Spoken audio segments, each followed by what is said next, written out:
What is up, everybody? Welcome back in to Tide Talk Live, presented by FanDuel. We are powered by the Believe Network, which makes us free and available wherever you find your podcast. We are doing this live show this morning to talk about the Coach Kap news.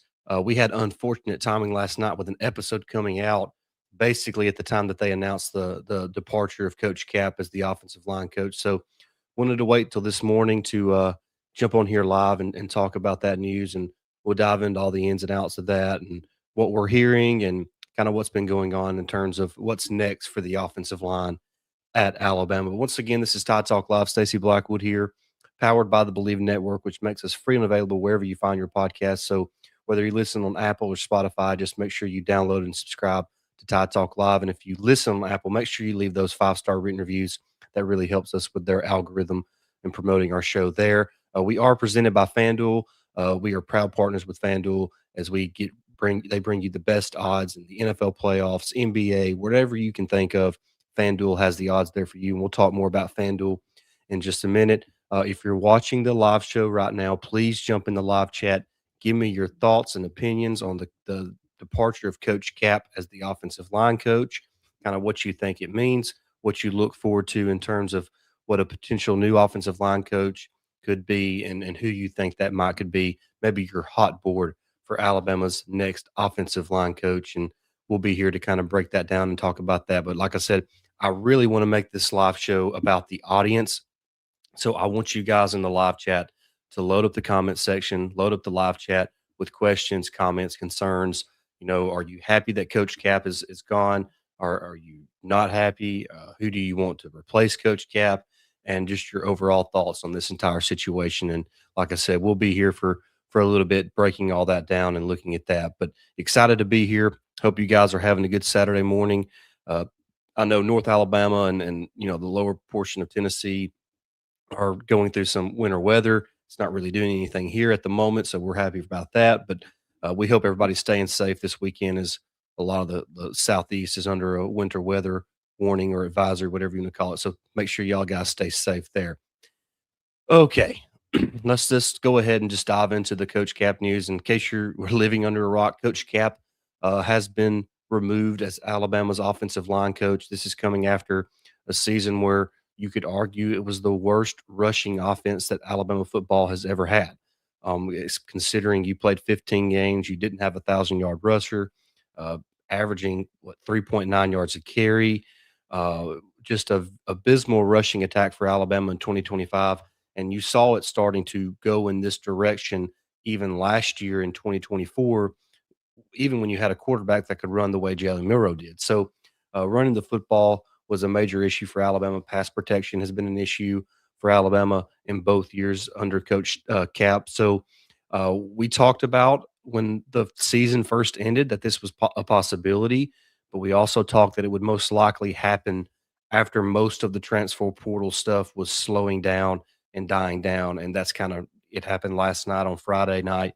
Uh, when it was officially announced. Now, we had started hearing some rumblings Friday morning, Thursday night into Friday morning, that this was most likely going to happen, pretty soon. Didn't really have a timeline on it, but then it ends up happening on Friday night. So Coach Kap is gone. Alabama's looking for a replacement, and there's kind of just in limbo right now on who could be the offensive line coach. So, like I said, in the live chat, jump in there right now and let me know who you want to replace Coach Kap as the offensive line coach in Tuscaloosa. So I want to start the conversation here. There was a lot of talk about how fans were concerned that Coach DeBoer would not have it in him to make these sort of changes this early into his tenure. And the way I looked at it was, and I think I explained this on one of our episodes. Go back to last year. Nick Sheridan was the offensive coordinator. Well, Ryan Grubb is moving on from the Seattle Seahawks, and he comes in to Tuscaloosa and is going to be the offensive coordinator. In essence, Coach DeBoer had to give Nick Sheridan the news that he was no longer going to be the play caller. And this is a guy that he's worked with for a long time. So I think Coach DeBoer, that proved that Coach DeBoer had it in him to make the necessary moves that he saw that was going to be best for his program. So I didn't have any doubt that if this was a move that Coach DeBoer did want to make, that he would be willing to make it, and of course he has. And when fans were all up in the arms that it had happened as soon as the season was over because of the transfer portal window, because of the college football calendar, it just didn't make sense to do it right then. And so you saw Coach DeBoer kind of stay patient, remain calm, stay the course. He completely revamps the offensive line in terms of the type of players they have. All the massive, beefy guys are gone. He brings in guys that fit more of what he wants to do. And now we see that once the portal kind of slowed down a little bit, Coach DeBoer made the decision that it's time to move on from Coach Cap. SK says, got to find a coach that can build an offensive line that plays pissed off. None of these guys were upset when they gave up a sack or got beat. It was just a shoulder shrug. And yeah, I think a lot of it was frustration. I felt like when I watched this offensive line play, it was more of just a frustration of I think they knew they were not doing their best. And so in terms of playing pissed off, I love the way Mike Carroll plays. He plays with a nasty streak. And you go and watch a lot of these guys that are in now, they play with that bit of a nasty streak.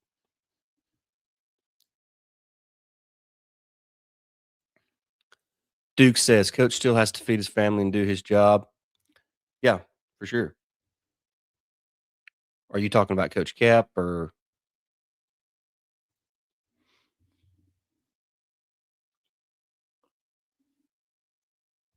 excuse me, I gotta have my coffee this morning. Are you talking about Coach DeBoer? Are you talking about Coach Cap? Oh yeah, yeah, for sure, for sure.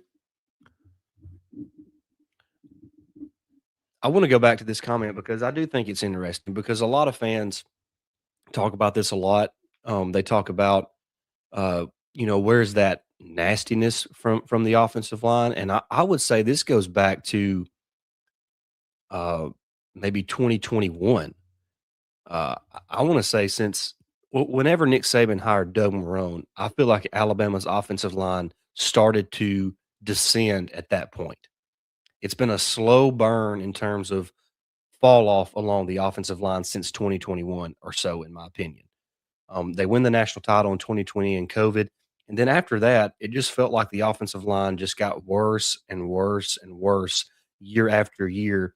And so I don't want to put all this on Coach DeBoer because I think poor offensive line play started to happen under Nick Saban his last couple of years as the head coach. And you can go and look at the amount of rushing yards Alabama had his last couple of years and how it started to go down as well. So I think I think the slow burn of poor offensive line play started several years ago. It's the talent. This is a great point, and I want to say I talked about this in an episode a couple weeks ago. I think COVID changed everything in terms of talent evaluation at Alabama, and maybe really a lot of places. But if you go and look at Alabama's recruiting classes since COVID, the amount of roster turnover they have had and how many guys actually stayed from those recruiting classes is astronomically low because poor evaluation. So this isn't just a Coach DeBoer thing. This is going back to Coach Saban's last few years, and it started during COVID when the coaching staff couldn't really get out on the trail and see these kids. The kids couldn't spend a lot of time with the coaching staff in person. You couldn't get to know the guy. You didn't know, what his mindset was like because the evaluation process was so much more convoluted because of COVID. So it hurt the evaluation process and Alabama's offensive line suffered the most, in my opinion, in terms of how this coaching staff evaluated, even going back to Nick Saban, the offensive line. And I think we've just saw that kind of slow burn take place over the last 4 or 5 recruiting cycles. And it kind of all came to a tipping point in 2025 when Alabama just really played poor on the offensive line, both in pass protection and run blocking, and just not playing nasty enough to play winning football in the SEC. Duke says it looks like they use 24/7 arrivals to make evaluations. And I don't know what their evaluation process is like. Either even going back to Coach Saban, but I'm with you. It's almost like, hey, let's just take the most highly rated kids and see what they can do. And if you look at offensive line play, he could be the thousandth ranked dude in 3 or 4 years. He could be one of the best offensive linemen in the country. So uh, it does feel like the evaluation process really failed. Not only this Coach DeBoer staff, but even more so, in my opinion, the last couple of years of the Nick Saban staff, because all these guys that's played the last couple of years were Nick Saban guys, not Coach DeBoer guys. I think that's important to remember.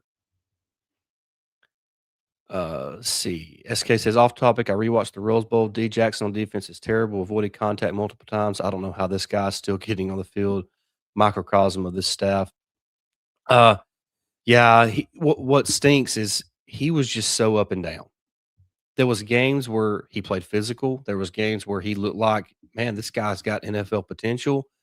And then there's moments where he looks like he doesn't even want to be out there.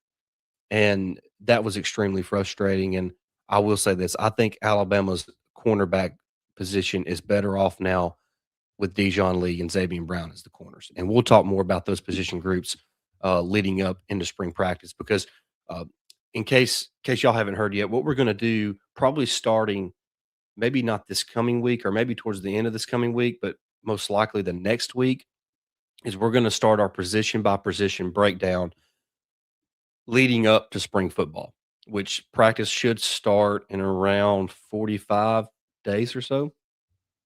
So we're going to be breaking down each position group, and we'll start with the offensive line because uh, that's the position that fans want to discuss the most. But we're going to break down receivers, quarterbacks, running backs, DBs, linebackers, and defensive line. So make sure you are subscribed to the channel, hit that bell notification so you're notified every time we upload one of those position breakdowns. And we're excited to dive into that because I think this roster is going to look extremely different from what it looked like in 2025, and I'm excited to see and kind of dive deeper into all these position groups. And in terms of the offensive line, um, the Coach DeBoer has obviously made this a focus. He knew that the offensive line had to get better because it's a complete the entire room is basically new outside of the freshmen that were there last year. I mean, basically, and then now Coach Kap is gone, and you're going to be replacing your offensive line coach now. So um, this is a going to be a revamped offensive line unit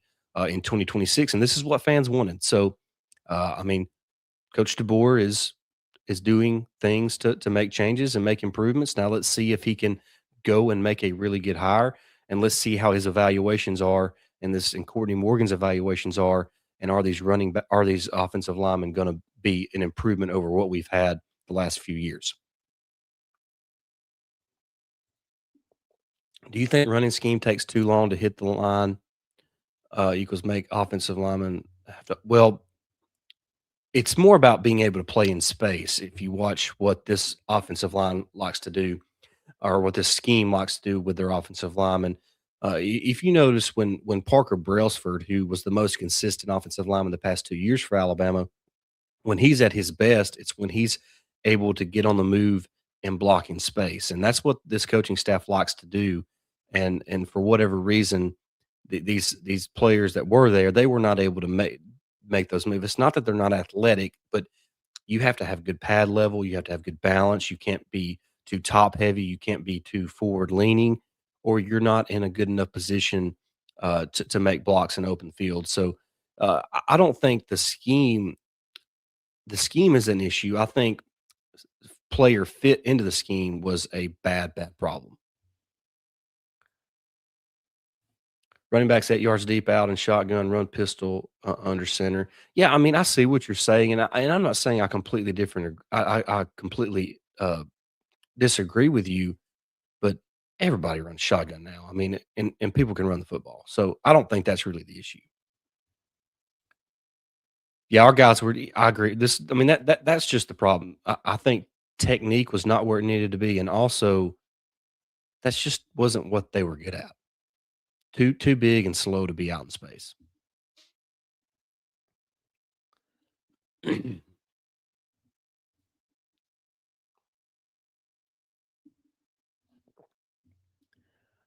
All right, guys, I want to take a moment to once again tell you that we are presented by FanDuel. And if you want to make some bets on the NFL playoffs this weekend, it's championship weekend. We have the AFC championship, We have the NFC Championship coming up on Sunday afternoon and Sunday evening. First, we're going to have the New England Patriots at the Denver Broncos. New England is a 4.5 point favorite over the home team, the Denver Broncos, who of course will be without Bo Nix as their starting quarterback. Jarrett Stidham will be filling in for the Broncos there. So if you want to take New England to get the win on the road and move on to the Super Bowl with Drake May, head on over to FanDuel and make that bet. Then we'll wrap up Sunday night with what I think is going to be potentially the best game of the entire NFL season. The Los Angeles Rams at the Seattle Seahawks. Seattle is a 2.5 point home favorite over the Rams. And we're going to be releasing our picks for these games here in just a little bit on social media.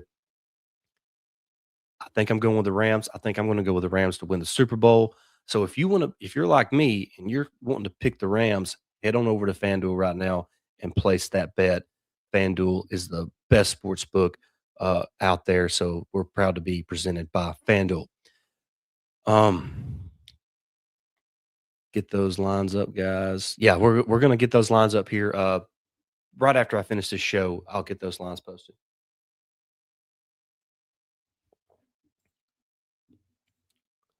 Fact, 360-pound tackles trying to block 240-pound speed rusher equals problem.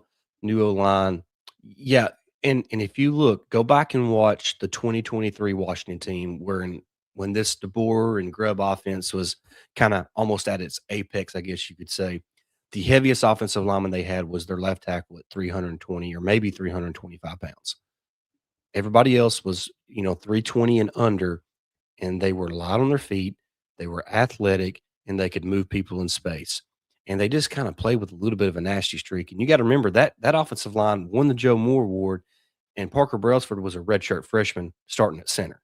So I I think Coach DeBoer and his staff kind of know what they want in terms of offensive line play. Now let's see if he can go find the right coach because I think he's brought in the players he likes. Now it's about finding the right coach to get these guys coached up. Nick Brooks is the heaviest offensive lineman at 340. And I think he's probably an outlier in terms of a bigger guy because if you watch him, he is light on his feet to be a big dude. He is extremely light on his feet. And it's different playing at 340 on the interior than it is playing 340 plus at tackle. Because when you're that heavy at tackle, man, it's hard to get out of that set. Yeah, the rest are 325 and lower. Absolutely. Yeah, I think the coaching staff made an effort to not get lighter in the offensive line because you have to take in our money if these guys don't lose weight. I wonder. That's interesting. I'm gonna leave that up here. I wonder in terms of these because the contracts are going to be based off rev share, not NIL. NIL is going to be about what the player can do for themselves because of their name, image, and likeness. The players that are earning rev share, that's more of a contract based. This is where the team is saying, "Hey, we're willing to give you this money to play for us." And I wonder what the ins and outs of those contracts could potentially look like. Is it, for an offensive lineman, if you don't maintain a certain amount, a certain weight, do you lose money? Do you lose progression? I mean, for a quarterback, if you know, turn it over so many times, I mean, I wonder if there are any, performance based line items in these contracts. So that would be interesting to know. All right, guys. In terms of potential replacement for Coach Cap, and I know we would just be purely speculating, but if you had to speculate who could potentially replace Coach Cap as the offensive line coach, what are a few names that you would like to see Coach DeBoer go after as the new Alabama offensive line coach?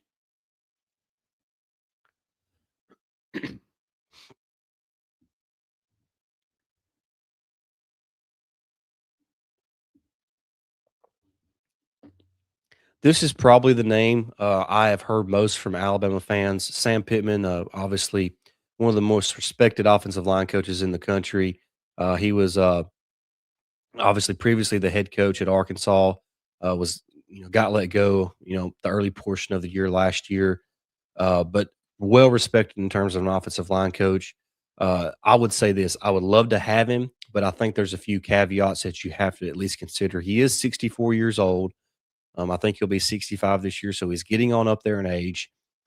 He's made a ton of money because he's been a head coach, and he gets a buyout from Arkansas. Does he really want to leave? He's opened up a restaurant.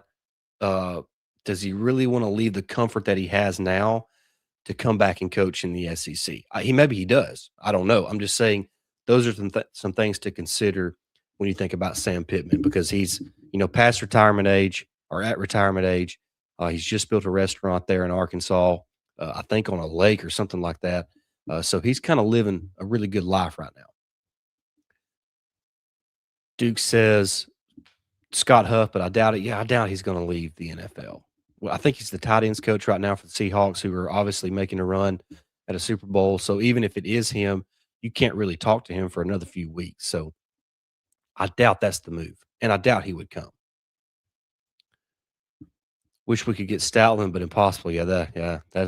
That's more than a long shot. Pittman's scheme doesn't fit. I would say this: it doesn't feel like Pittman would fit what this coaching staff would like to do from the top down in terms of coaching the offensive line.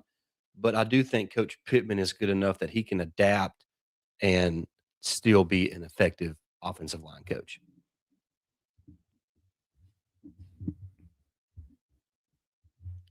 But yeah, Sam Pittman's obviously been the name that I've heard most. RTR, good to have you here, James. Appreciate you joining us. We're right now. I'm having the chat give us who they would like to see replace Coach Kap as the offensive line coach. So let us know what you think, James.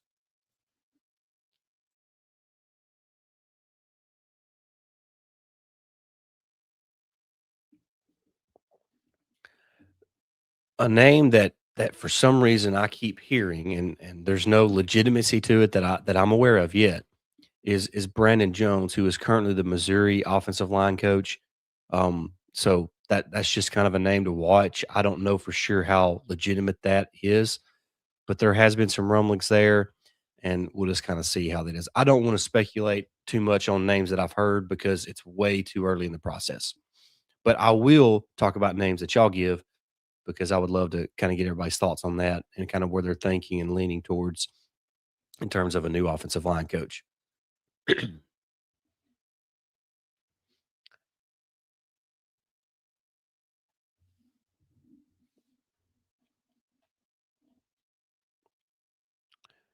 By the way, if you're watching the live show right now, make sure you have hit the like button. Make sure you obviously share us with on social media as well.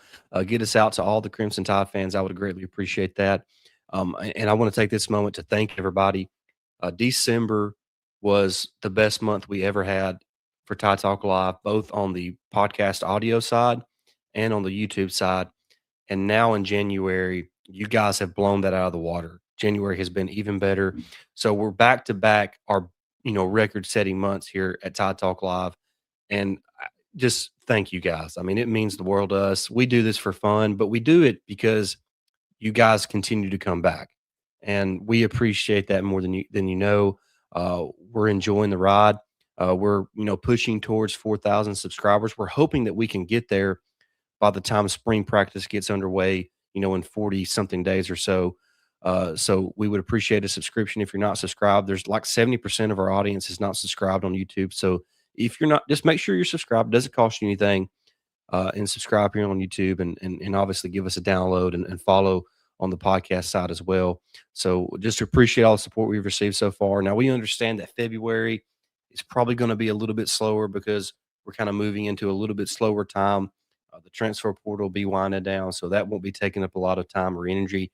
Um, and but then once spring practice kind of gets fired back up, um, fans are going to be itching for more content. But we're going to be here throughout the entire off season, delivering 1 to 2 shows, maybe even 3 shows a week, even in February, March, April, all the way throughout the calendar year. So appreciate all the support, guys. Cannot thank you enough for that. Joe says, "Do you think DeBoer will go get an NFL offensive line coach?" That's a great question. I mean, I think it's certainly possible. Maybe I do think Coach DeBoer is more like an NFL coach in terms of offensive style. They love to throw the football. Um, They love to build a running game around a passing game instead of the other way, and that's perfectly fine because that's mostly what the NFL does. So um, I think that's certainly a possibility, but it's going to be hard to get an NFL coach to come to college because it's so much more difficult to coach at the college level because it's more time consuming. You have to put in more hours, and it's just a lot more on you in terms of being a college coach than an NFL coach. So I think it's possible that he may target some guys there.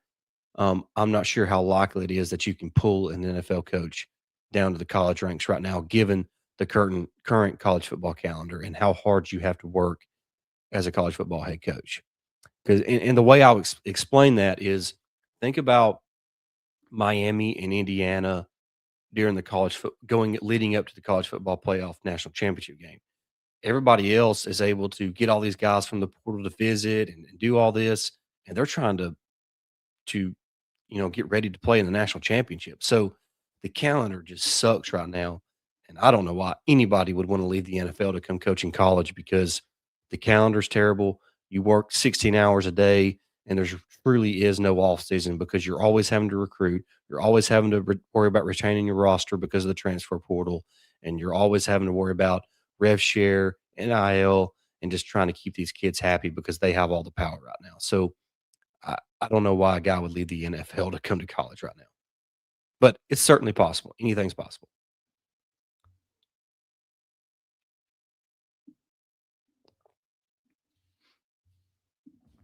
Any more questions, comments, concerns in terms of the album offensive line? Any more names that you want to kind of keep your eyes on for a potential offensive line coach uh, there in Tuscaloosa? Also, were you surprised that Coach DeBoer made the move? I know some fans were a little shocked that, or concerned that he wouldn't have it in him to make that move, but he has made it, and we'll see. We'll see what he does in terms of making an offensive line higher.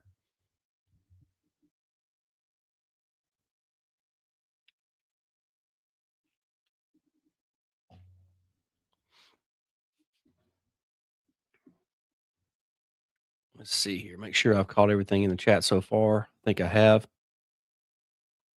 So keep the live chat going, guys. I'm fixing to, if there's no other questions or comments or concern, I'm going to start to wrap the show up. And I certainly appreciate everybody being here this morning. I know it was kind of a last minute live, but I did want to get something out real quick to discuss it because, like I said at the beginning of the show, we recorded a show yesterday afternoon and had it scheduled to come out at 8 o'clock last night. And that's about when the Coach Kap news happened. So it was just really bad timing for us in terms of releasing an episode, and it happened to not be anything about the Coach Kap situation. So I did want to get this quick show out this morning. Yeah, I was very shocked, but glad he did it. Now he needs to fire special teams coach. Yeah, I would say Jay Nunez probably needs to be next, and who knows what it'll do there. He has completely revamped the specialist group because we got a new punter, new kicker, new long snapper. So Coach DeBoer saw to it that he made some changes on special teams, just like he did on the offensive line, basically bringing in an entire new offensive line room as well. So I think it's obvious that Coach DeBoer sees the weaknesses or saw the weaknesses of the team in 2025 and has made changes to see that he gets those improved going into his third year as the Alabama head football coach. But all right, guys, I guess that's going to wrap it up. Like I said, thank you so much for joining me early here on Saturday morning. Appreciate you spending time with me this morning. And we'll be back probably later this weekend or first thing in the week with more content surrounding the Alabama Crimson Tide. Make sure you do like and subscribe here on YouTube. If you're watching the post recorded of this show, make sure you jump in the comment section and give us your thoughts on that as well. Once again, we are powered by the Believe Network, which makes us free and available wherever you find your podcast, wherever it's Spotify, Apple Music, Amazon Music, Podbean, wherever you get your podcast. Make sure you follow and subscribe there as well. And we are presented by FanDuel, the number one sports book. Make sure you head on over to FanDuel. It's championship week in the NFL, and it's the best place to make your bets for the NFL playoffs. FanDuel is proudly presenting Tide Talk Live. All right, guys, thank you so much for watching. We'll be back real soon. Until next time, roll Tide.